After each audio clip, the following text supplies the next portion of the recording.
want to be versus want to become। और इनमें क्या डिफरेंस है? अगर आपके पास भी इसका आंसर नहीं है तो समझते हैं क्या फर्क है। ज्यादा नहीं है, लेकिन ये क्या लगता है, ये ज्यादा नेचुरल लगता है और सिंपल लगता है और कॉमन लगता है। और खास छोटे को बताओ कितने लोग सोचते हैं काश मैं इंग्लिश बोल पाता। कमेंट में बताना कि कितने लोग चाहते हैं कि मैं इंग्लिश में फ्लुएंट बनूं। अगर आप भी उन्हीं में से एक हो तो कमेंट में बताएं कि आपका लेवल क्या है और क्या आप एक बिगिनर है, बिल्कुल शुरुआत से सीखना चाहते हैं। मैंने देखा है कि बहुत लोगों की जॉब भी जा चुकी है इंग्लिश के कारण, क्योंकि वो इंग्लिश सीख नहीं पाए। तो इसीलिए अगर आप भी चाहते हैं कि आप एंड मौके पर इंटरव्यू से बाहर ना निकले, आप 100% क्वालिफाई करें इंटरव्यू भी, और आप एक अपना जो ड्रीम जॉब है उसको अचीव कर पाए, तो शुरू करते हैं। आज की हमारी वीडियो है वांट टू बी, और ये बी वो वाला नहीं है, बी डबल ई, उसका मतलब तो मधुमक्खी होता है। तो ये है B E, to be. To be की फॉर्म है। टू बी की फॉर्म क्या होती है? जैसे is, am, are, was, were, ये सभी बी की फॉर्म होती है। और यहाँ पर हम बात कर रहे हैं टू बी की, और ये बी मधुमक्खी वाला नहीं है। तो शुरू करते हैं। सबसे पहले हमारा स्ट्रक्चर क्या है? वांट टू बी, मतलब आज का टॉपिक क्या है हमारा? Want to be. Want to be का मतलब क्या होता है? चाहना, कुछ चीज चाहना या फिर कुछ बनना चाहना। जैसे कि मेरा पेशा है कि मैं डॉक्टर बनूं, या फिर मैं एक यूट्यूबर बनूं, या फिर मैं एक एडिटर बनूं, या फिर मैं एक इंजीनियर बनूं। तो तब हम कुछ बनना चाहते हैं, तब हम प्रयोग करते हैं वांट टू बी का। तो अगर इसकी आइडेंटिटी की बात करें हिंदी में ही, तो आइडेंटिटी क्या होगी इसकी, यानी कि पहचान, तो वो होगी कुछ बनना चाहना।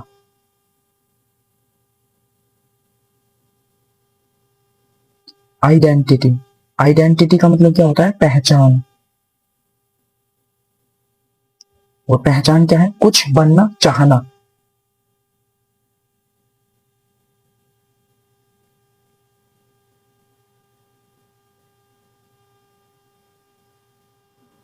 एक बार इस वीडियो को कंप्लीट देखो, उसके बाद अगर कुछ भी डाउट रह जाए तो कमेंट में आप लिख सकते हैं, लेकिन कुछ भी डाउट नहीं रहेगा।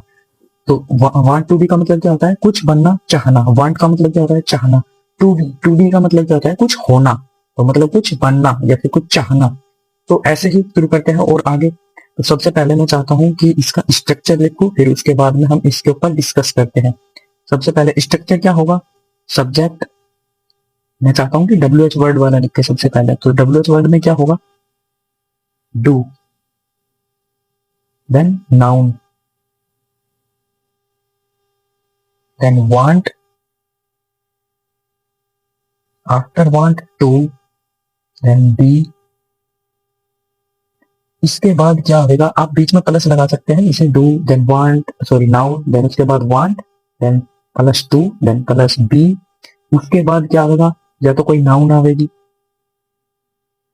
या फिर कोई एडजेक्टिव आवेगा,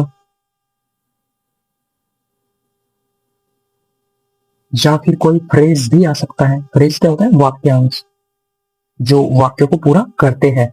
नाउन भी आ सकता है। तो ये हुआ हमारा इंट्रोगेटिव का स्ट्रक्चर। और पॉजिटिव स्ट्रक्चर भी लिख लेते हैं, फिर आगे बढ़ते हैं। तो आप क्या लेंगे? अगर हाँ में जवाब देना है आपको तो आप कहेंगे यस। उसके बाद नाउन और प्रोनाउन। नाउन कैसे? जैसे कि अगर कोई व्यक्ति किसी का नाम ले रहा है तो नाउन ही प्रयोग में होगा।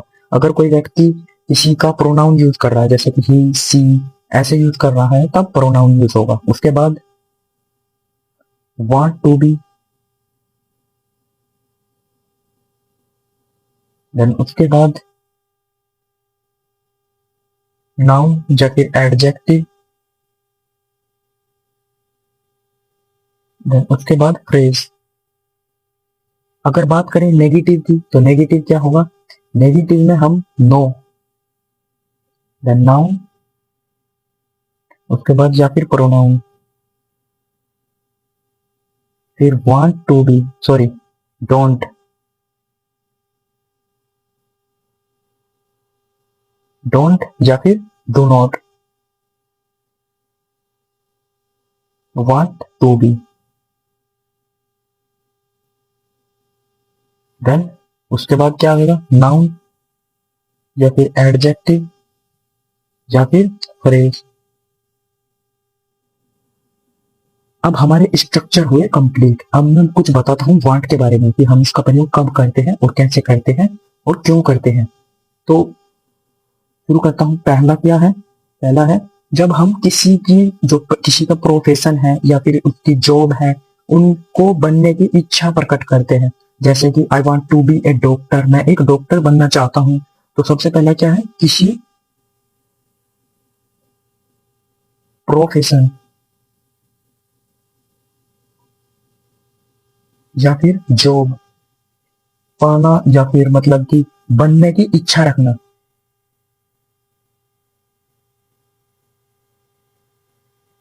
बनने की इच्छा।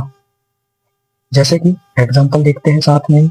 आई what do you want to be? I want to be a employ, I want to be a doctor. जैसे कि पूछ भी सकते हैं, do you want to be a engineer? An engineer, sorry, no I do not want to be an engineer. Do you want to be a teacher? Yes I want to be a teacher. एक example लिख देता हूँ। Yes, जैसे कि आप लिख सकते हैं I want to be a teacher.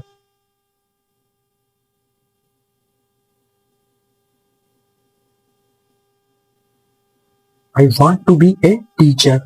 अगली बात आती है आगे कैसे कब यूज करते हैं। अगले में हम इसका प्रयोग करते हैं किसी की क्वालिटी या फिर फीलिंग वाली स्थिति में होना, जैसे या फिर चाहना। मतलब जैसे कि I want to be happy, मतलब मैं खुश होना चाहता हूं। तो यहां पर क्या आएगा? किसी क्वालिटी या फिर फीलिंग वाली स्थिति में होना।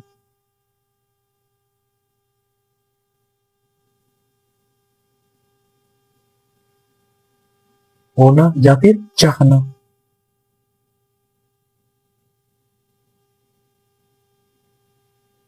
या फिर चाहना। जैसे एग्जांपल देखते हैं।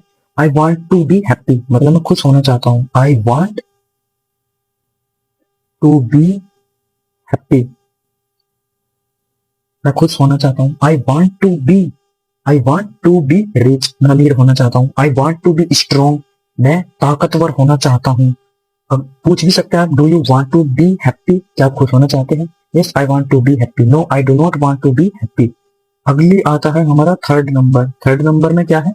किसी का जो रोल है, किसी का रोल या फिर पोजीशन में होना। जैसे कि मैं चाहता हूं कि मैं तुम्हारा फ्रेंड बनूं। जैसे I want to be your friend, मैं आपका मित्र बनना चाहता हूं। तो लिखते हैं इसको भी। किसी रोल या फिर पोजीशन पोजीशन में होना। जैसे एग्जांपल देखते हैं। I want to be your friend, I want to be your friend.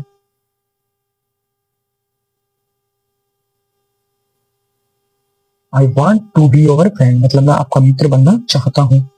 तो ऐसे ही अगला देखते हैं, फोर्थ नंबर जो लास्ट है हमारा, और फिर उसके बाद में और मजेदार चीज देखते हैं। एडवाइस या फिर वार्निंग में भी हम इसका प्रयोग करते हैं जब हम किसी को सलाह देते हैं। एडवाइस या फिर वार्निंग।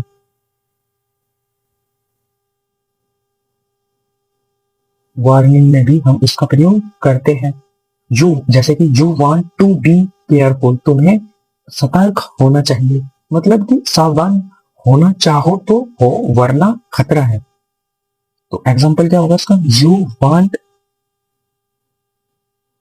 टू बी केयरफुल, मतलब कि अ, तुम्हें क्या है? सावधान होने की जरूरत है, या फिर तुम सावधान होना चाहते हो तो कहो वरना खतरा है। तो ऐसा कहने का मतलब है। अब बात करते हैं and the moment want to be versus want to become. उससे पहले मैं आपको कुछ बताना चाहता हूँ। जो वांट टू बी होता है, वांट टू बी, इसको हम वाना भी कहते हैं। वाना बी मतलब टू को समाप्त कर देता है, वाना में बदल देता है। स्पोकन इंग्लिश में बहुत यूज करते हैं इसका भी लोग, फ्लुएंट बोलने के लिए। जब स्पीड पकड़ते हैं तब इसका प्रयोग करते हैं। जैसे कि आई वाना बी ऐसे करके बोलते हैं। जैसे आई wanna be a doctor, I wanna be an engineer, I wanna be N employ, I wanna be, ऐसे करके बोलते हैं तब लोग इसको। अब बात करते हैं want to be versus want to become, क्या फर्क है दोनों में? अगले पेज पर देखते हैं इसको।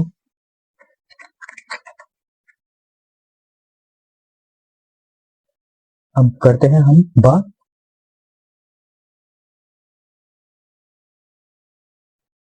वांट टू बी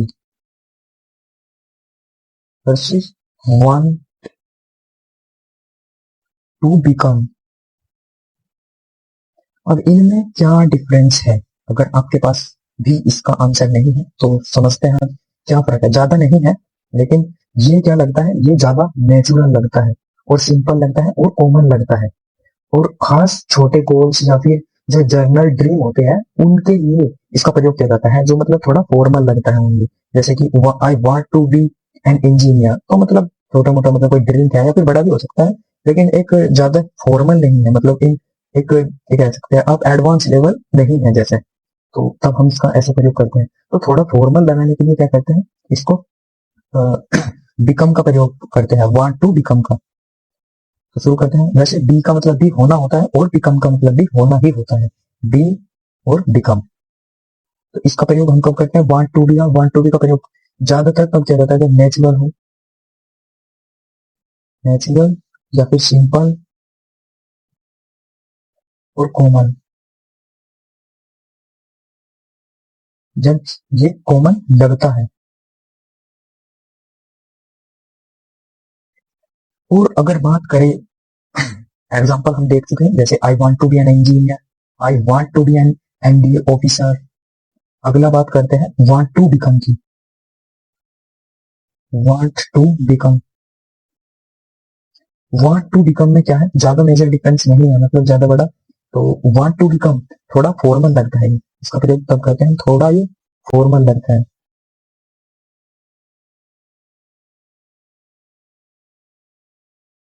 थोड़ा फॉर्मल लगता है, और चेंज या फिर जो प्रोसेस होता है उस पर जोर देता है, जो बदलाव है, मतलब जो चेंज है या फिर जो प्रोसेस है उस पर ये क्या करता है, जोर देता है।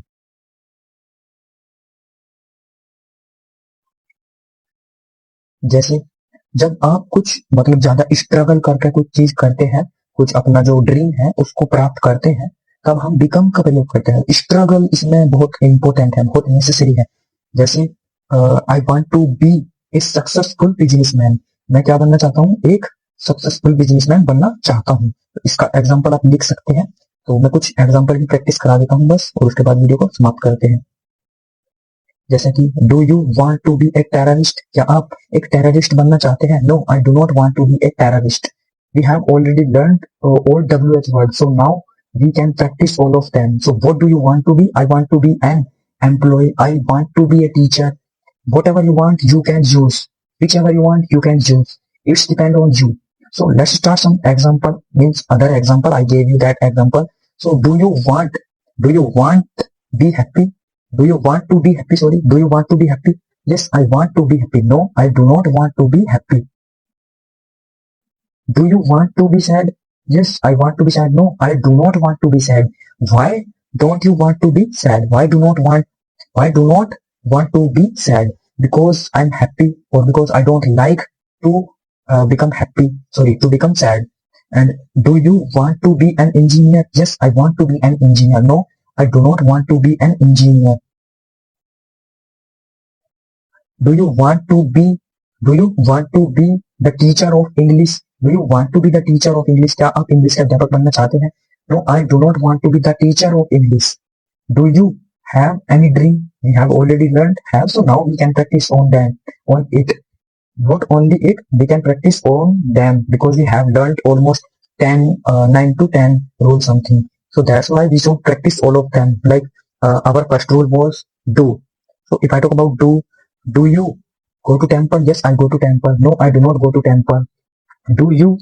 Uh, we have learned have, so that's why we can also use have as well. Have you gone to temple? Yes, I have gone to temple. No, I haven't gone to temple. And we have after that the rule was can. Can you put it? Yes, I can put it. Can you go there? Yes, I can go there. No, I cannot go there. Why can you not go there? Because I don't have any vehicle. So we have learned means we have practiced lots of example. So if you want other example as well, so you can connect, you can drop me a message into the comment box, then I will reply you as soon as possible. So if you like this video, so do subscribe this channel and don't forget like as well this video. So bye.